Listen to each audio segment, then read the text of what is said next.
All right, ladies and gentlemen, we are coming live from our Joburg office. Good morning and welcome back to the opening bell with myself, Tshepo and Ashley. And this is brought to you by TD Markets and TD Markets Academy every Mondays to Fridays at 9, streaming live on YouTube.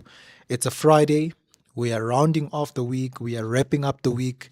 We are still in the theme of what's been happening this week, which is the war. What's happening with the war? That is currently what's dominating the markets right now. All right.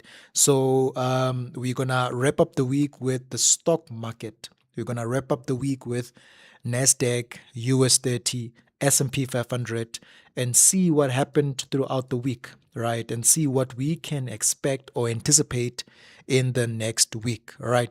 So as we take a look at those mentioned instruments, which is the Nasdaq US 30 and S&P 500, you will notice that S&P 500 has gone to record highs.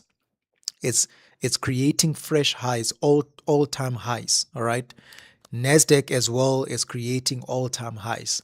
It is only US 30 that is still yet to reach that highs. All right, so we're anticipating US 30 to go there, but we will talk about it shortly. Now, if you look at S&P 500 and US 30, obviously they have climbed to record highs after a strong recovery as a result of the US Iran conflict, right? So that is still dominating the market. So the reason for such a move, or the reason for this continuation towards the upside and volatility, is hopes of a de-escalation. Hopes of a de-escalation, right? A potential peace deal has reduced geopolitical fears. The past weekend, we spoke about the first round of talks, the first round of negotiations, right? And then this week, early this week, it was said that there's going to be a second round of new talks. We are still within the the 2 week ceasefire. Remember last week, the US proposed a 2 week ceasefire, and now there is a potential extension to that ceasefire. So we're still there, which it's going to end this coming Monday, and there could be an extension to that, right? And within that, there could be another round of talks. So the market is busy pricing in all of those things. And also, it is also pricing in fears, right, or worst case scenarios, such as the prolonged disruption of oil flows through the Strait of Hormuz. All right, so the Strait of Hormuz is still blocked. Is the U.S. is still blockading the Strait of Hormuz? No ships are passing by. So the markets is also pricing in the worst case scenario, such as a prolonged disruption to the oil flows. Right. The rule of thumb is, and this goes to the question, one of the questions, common questions, is if the war ends, how long will it take for the Strait of Hormuz to go back to normal? The rule of thumb is that it's going to take as long as it took for it to be what it is right now, right? Obviously, the U.S. is blockading, no ships are passing, and we have entered the seventh week, right, into the war, right? So the rule of thumb is if the war is going to end, it might take the Strait of Hormuz 5 to 7 more weeks for it to go back to normal. So that's very interesting, right? So that means there is still a prolonged disruption to the oil flows, and this is one of the reasons, right? The second reason is the earnings. Yesterday or the past 2 days, we spoke about the earnings season. Um, we spoke about that the companies are going to report their first quarter earnings, and so S&P 500 is projected to have a strong Q1 2026. It is projected to report earnings growth of nearly 19%. So they say between 13% to 19%. All right. So that is some positive earnings, some growth there. Right. So this is why the S&P 500 has had rallied all the way towards the upside. But also, besides that, structurally, you would notice that we have a cycle here. You would notice that we've got a cycle.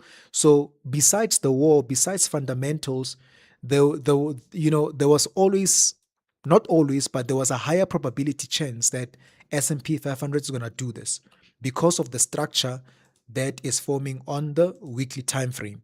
Together with Nasdaq on the weekly time frame, we had a bullish cycle of which there was higher probabilities that price is going to continue towards the upside. All right. So that is where it is right now. There's nothing more to do on this one.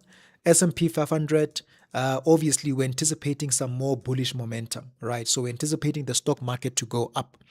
And then you look at US 30. US 30 is lagging behind. So which means there is good opportunity on US 30. Nasdaq, S&P 500 have already rallied to record highs. US 30 record high is 50,533, right? That is where the all-time high formed on US 30. So because it's lagging behind, it is still going to continue towards the upside. We're anticipating this to continue towards the upside because it's lagging behind. So between the three, there is really good opportunity on US 30. There's really some good opportunity on US 30, all right, for a push towards the upside. So that's what I'm keeping my eyes on. I'm keeping my eyes on US 30. Any correction that forms here, for me, it's a opportunity for a buy. So yeah, so that's basically how it looks. Very simple. We are trading within the weekly impulse. This is the weekly impulse. All right, we have the higher low that formed. Now, this is the weekly impulse. Notice the past 2 weeks, how they've been. The market has rallied aggressively towards the upside. This is the current week, right? So there's really, really, really some good opportunities there. So let's see what's going to happen, guys.